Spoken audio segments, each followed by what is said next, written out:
Aunque hemos visto fotografías, porque estos días proliferan por todos los medios, la visión directa es superior en todos los aspectos, ¿eh? La verdad es que es gratificante el contemplar esto, y además pues podríamos estar horas ahí contemplando las figuras, la piedra, los coloridos, y la obra del maestro Mateo, que es realmente un genio de la época.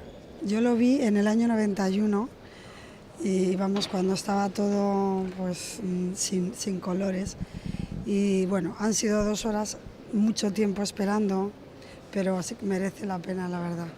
Impresiona. Hemos estado en la cola pues más o menos unas 2 horas y media esperando y al final pues sí que creemos que ha merecido la pena porque nos ha gustado mucho el estado en que ha quedado la restauración.